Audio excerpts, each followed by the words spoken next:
friends, Coach Bob with you today, and man, today let's close this up.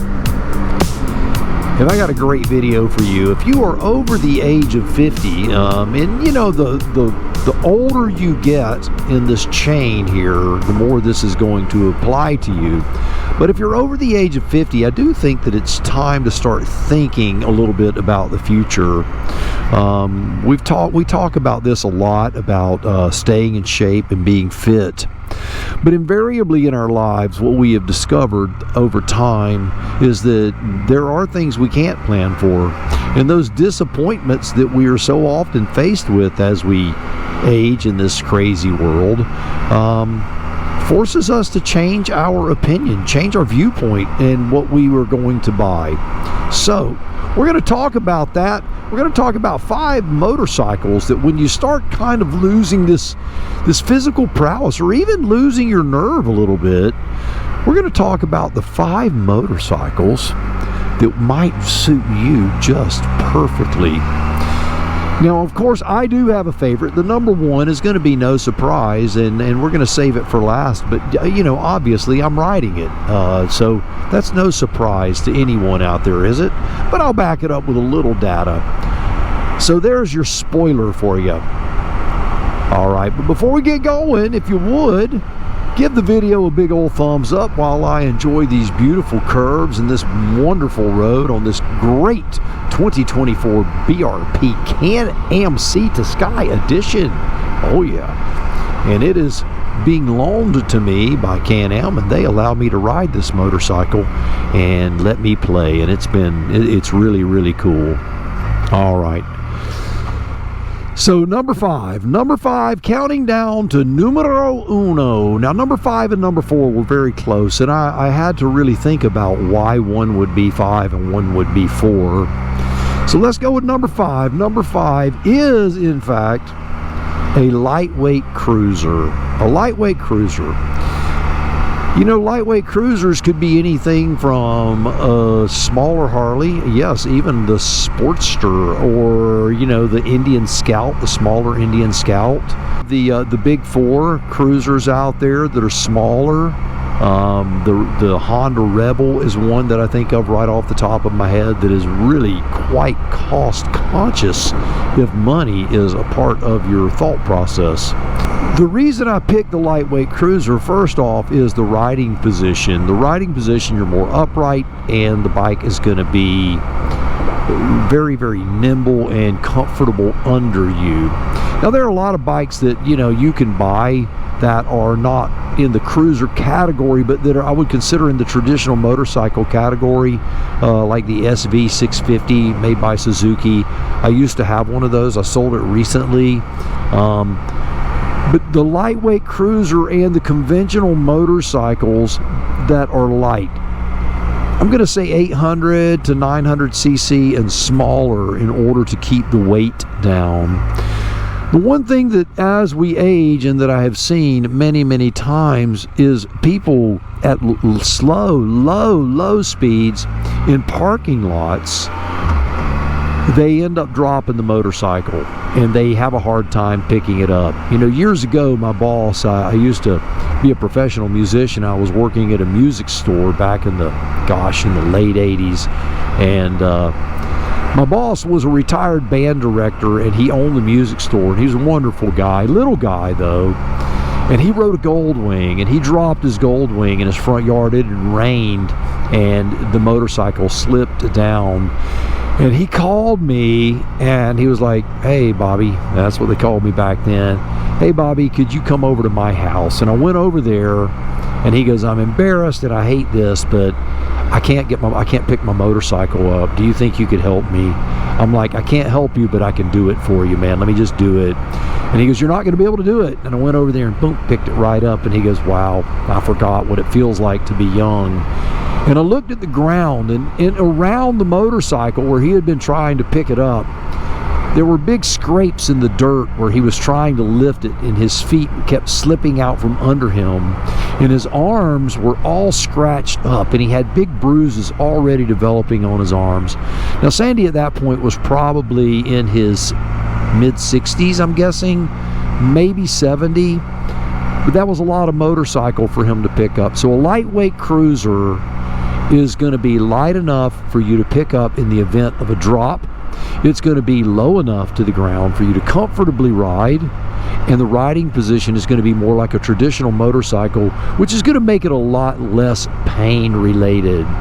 So let's say midweight to lightweight cruisers, that is going to be a number 5. All right, number 4.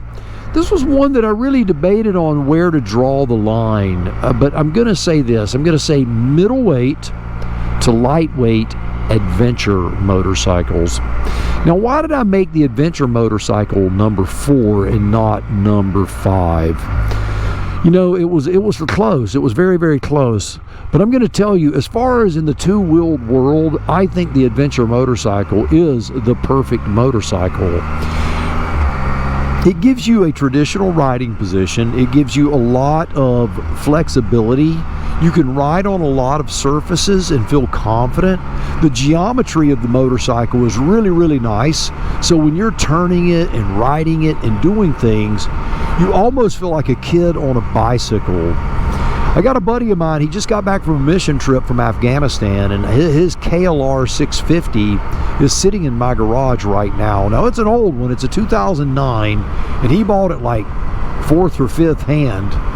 So he is not even remotely the original owner. And the motorcycle's pretty rough, I'm going to tell you, and it needs a few things. It needs a battery for sure. It needs a battery tender, and, you know, maybe an oil change, and clean out the carburetor float bowl and that sort of stuff. Maybe spray the jets out, because he's been gone a few months, and we all know what fuel nowadays does.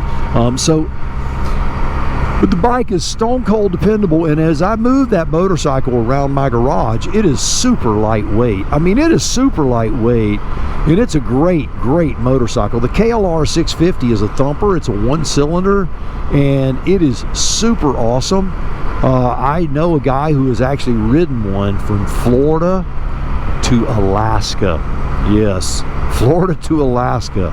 Yeah.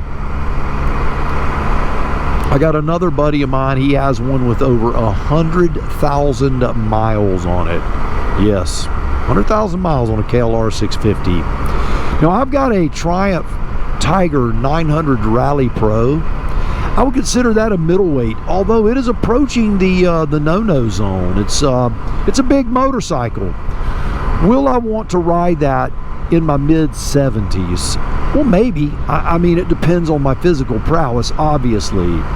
Right now, it's not a real challenge for me, but I do believe that for the average 75-year-old that I know, that motorcycle would be a challenge.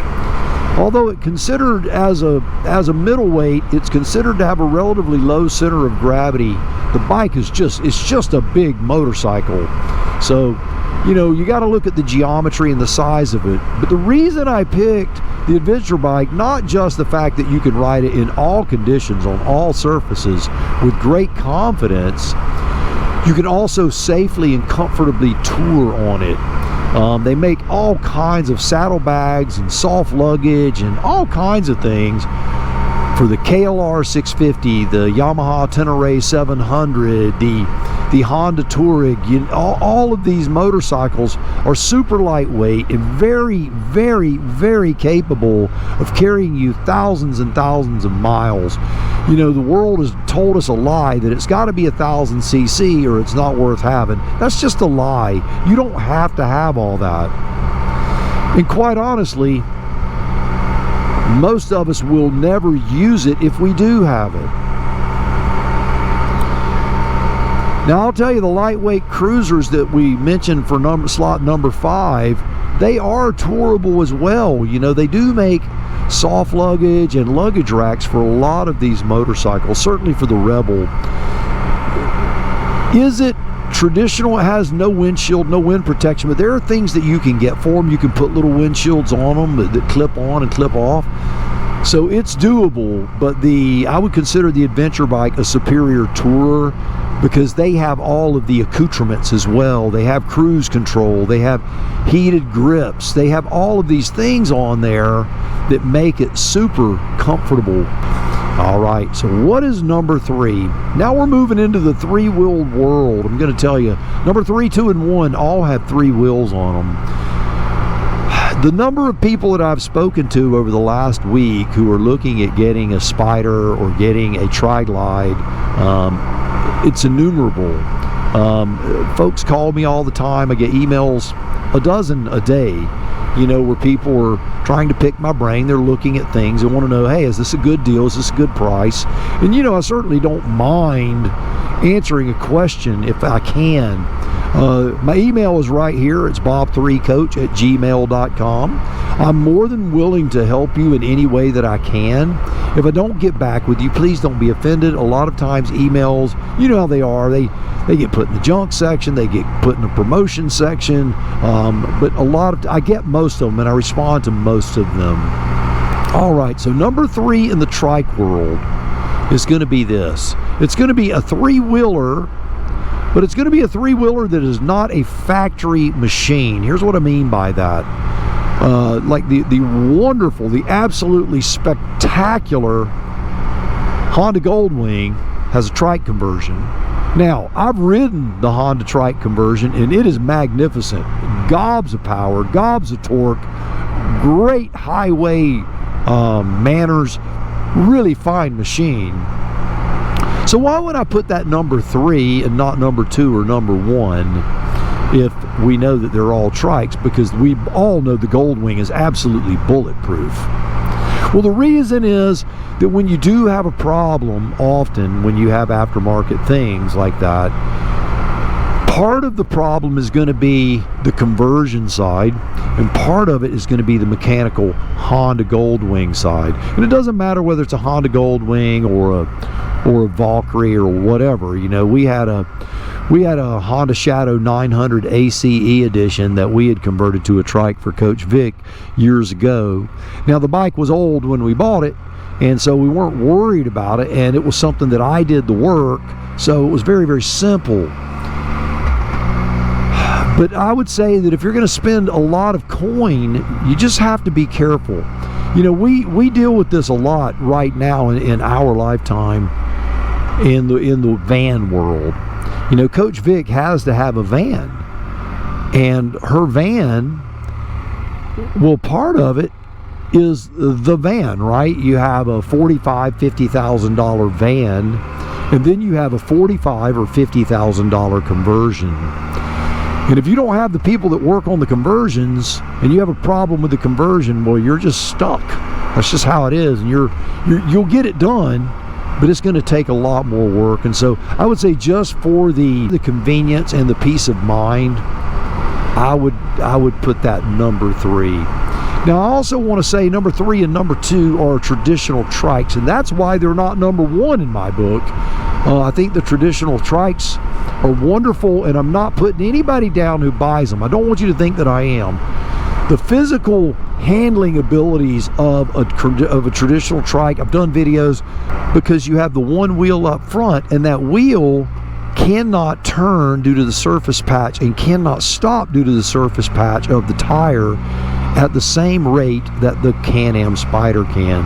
So that's why the traditional trikes are not number 1. That's why, is because of the overall design. So let's go to number 2. What is number 2? And I don't think this will be any surprise to anyone. Number 2 is, in fact, the Harley Tri-Glide. I think the Harley Tri-Glide is a fine machine, man. You've got American iron, you've got high quality of Harley Davidson, you've got manufacturer support, you have dealer network like none can compare to. There is literally a Harley dealer on every single corner. It's crazy how many Harley dealers are around.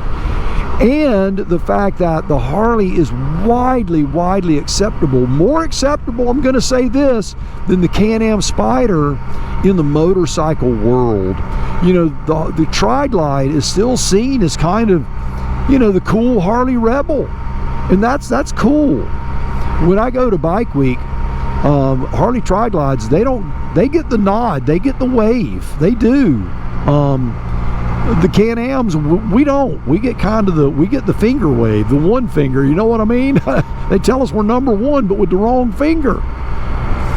And so understand that you know, to fit in, if that's important to you, and you like the Harley dependability, which is super good, I think it is. I know a lot of people will argue with me on that. And the Tri-Glides they've had their issues, just like Can-Am Spyders had with brakes and different things over the years. But let me tell you, the Tri-Glide's a solid piece of equipment. It's a solid motorcycle, man. There's no doubt about it. So the Tri-Glide has the full Harley-Davidson manufacturing warranty, has all of the support, the tires, everything that you can get at a Harley dealership. They're readily available. The service is exactly the same as it would be, as you would expect, on a Harley-Davidson. They've got the Harley-Davidson sound. You've got the torque of the V-twin. I mean, they're really nice, and their fit and finish is absolutely second to none. They're top dog in fit and finish, and there's just no debating that. You got solid metal parts. I mean, it's American iron, baby, and it's nice. So hats off to the Tri-Glides. I really do like them, and we looked at them, but we were very serious about getting the Harley Tri-Glide before we took the plunge on the Can-Am Spyder. So the Harley Tri-Glide number 2, a fine machine. You cannot go wrong with the Harley Tri-Glide. It was just there were things that made me lean more in the Can-Am Spyder camp. Well, before we get to the number one slot, which is obviously the Can-Am Spyder, if you would do me a favor, give the video a big old thumbs up, share it with your friends, share your comments down below. I'd like to know what you think about aging riders as we lose our physical prowess, what you think we should be riding, because your opinion matters, and what you say down there is not just for the algorithm, just so the channel will get clicks, which, you know, I do like that too, but a lot of it is you may say the magic word that helps someone make a decision as to what they buy and why they buy it, or why they don't. They may change their mind. And this video here is just simply to give you my opinion and my view from my decades of experience. That's all. But I'm no better than you. I don't know any better than you, and I'm no guru. I'm just a guy who rides a motorcycle with an opinion just like you. All right. So numero uno, the El Jefe, the big boy, the big kahuna, the top banana is the Can-Am Spyder. I know that doesn't surprise anyone, and there are going to be a lot of people go, well, Coach, you know, you're an ambassador for BRP. Of course it's the Can-Am Spyder for you.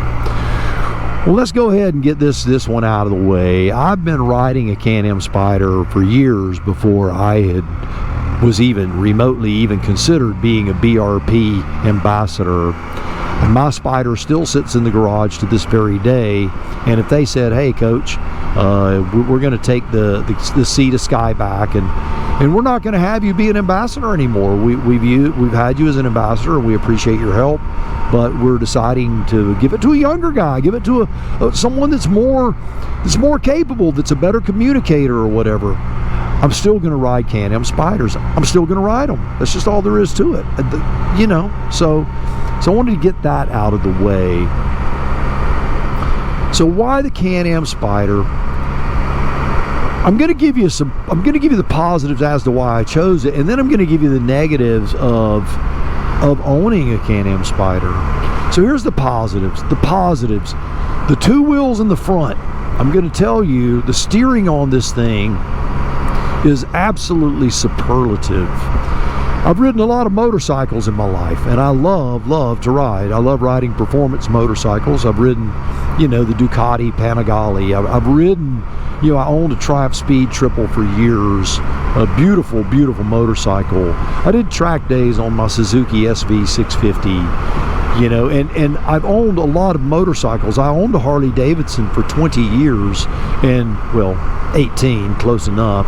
I owned a Harley Davidson for 18 years, one particular one, and I owned several Harley Davidsons during that time frame. So I guess if you added all my Harley experience, certainly over 20 years. When I ride a three-wheeled motorcycle and I'm in the turns and I'm really aggressively riding those two wheels on the front, the connection that I have to the road is absolutely exhilarating. It's wonderful. The other thing is this thing will stop, especially the 2020s and later. The 2020s and laters, man, when you get on the brakes, it's like, am I doing an endo? That's where the back tire comes off the ground, because you're stopping. This thing is outrageous. It's got Brembos on the front. I know, big Brembos, and the braking performance is absolutely off the chart. Cruise control, heated grips, heated seat, all of the things that make this a world-class touring machine. Gobs and gobs of storage capacity on this thing. The Can-Am Spyder is just, it's really hard to beat, and for the money, because it's expensive, but it's a lot less than a new Tri-Glide. The newer Tri-Glides are expensive. I know people are going to say, well, you know, you can get them for this much if you get this one or that one, but to get one that's got apples to apple, you know, size and touring prowess and accoutrements, it's going to be more expensive, to the tune of about 9 to 12 grand more. Again, if you go CVO, you're talking twice as much, but the CVO is a work of art, just to be quite honest with you. So I look at things on the Spyder and I go, man, this thing does everything I need it to do. It highway speeds well, it travels town well. Another thing that I've noticed this over everything I've ever ridden is due to the two wheels being in the front. When an automobile is coming out of a side street, they are more prone to see you. You have a wider platform that they're looking at, and that wider platform registers in the human brain, and they're going to be more prone to stop and not pull out in front of you, and that's always a good thing. So not only does it impact the performance of the motorcycle, it impacts the behavior of vehicle drivers, of automobile drivers. So what is the downside of the Can-Am Spyder? I'm going to tell you, if I had one thing that I really think is a downside, it's not dependability, although there are those who have gotten one that isn't dependable. But I could talk to people who have ridden, you know, the big four, you know, Honda, Yamaha, Kawasaki, Suzuki, that's the big four. Those who ride the big four would say the same thing about Harley Davidson, that they're not dependable. I believe they're dependable as well. So, but the thing is, when you do have a problem, unless you have a local dealer that you trust that does work on Can-Am on-road, because, you know, just because there's a Can-Am dealer, you see a Can-Am sign, doesn't mean they work on-road stuff. They may just work on side-by-sides or four-wheelers and that sort of stuff. So you may have to do a little traveling to get to your dealer, and that can be problematic. Now, it's not as bad as, you know, aftermarket stuff, but it's still something that you have to consider.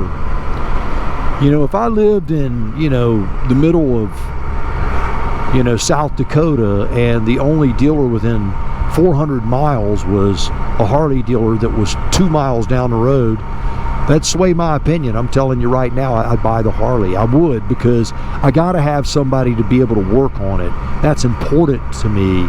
I happen to have 2 dealerships locally, and both of them I trust to work on the Can-Am Spyders that I ride. So I'm you know, maybe I'm the oddball, and if I move to a small Georgia town, that's going to change.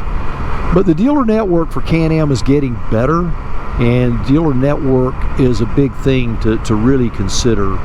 The other side of the Spyder, if you were to look at a downside of any kind, I would say that the fit and finish on the Harley, you're not going to find that on any other motorcycle. Maybe the high exotic, like the high-end Ducatis, you're going to find it. But you're going to find a lot of little things on even those that it just feels like they took a shortcut. In the Harley, you never feel that way. And the owners normally upgrade everything. You know, they have a brake job, they're going to have like braided lines put on it just because, and that sort of stuff. So when you buy one second hand, you normally have something that's been really, really taken care of. I can't say that for any other motorcycle on the market, including the Spyder. A lot of people buy motorcycles and they just beat the crap out of them and don't take care of them. And that's not the motorcycle's fault, but I just want you to be aware of that people, you know, if they can't tell you, you know, yes, I went to the dealer and I had this done and I had that done and the recalls are all up to date and that sort of stuff. Those are important things.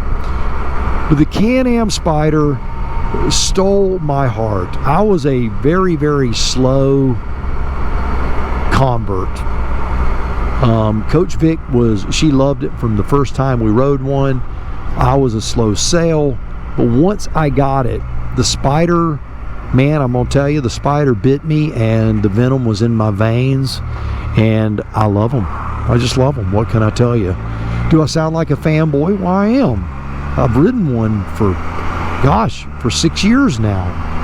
I've put, heck, between my Spyder and the Spyders that BRP's has loaned me, I put close to 100,000 miles on Spyders in the last 5 years. It's crazy. So, yeah, I'm a big fan. So, number one, the Can-Am Spyder. All right. Well, there you have it. My choices from 5, 4, 3, 2, and 1, just for you. All right. Well, I appreciate you hanging out with me today, and I really, really do want to hear what you have to say down below. So feel free to knock it out of the park. But I'm going to go for a little bit more of a ride. It's nice and cool. I say it's cool. It's 88 degrees, which for me is cool. Earlier today, it was heat index was like 112, so this feels wonderful. So I'm just gonna cruise along and do my thing. But I want you to do me a favor. You, yes you, go out, buy the motorcycle of your dreams, eat right, take care of yourself, and remember, if you're not having fun, you are most definitely doing it wrong. Now you go seize the day, and I'll see you on the road real soon.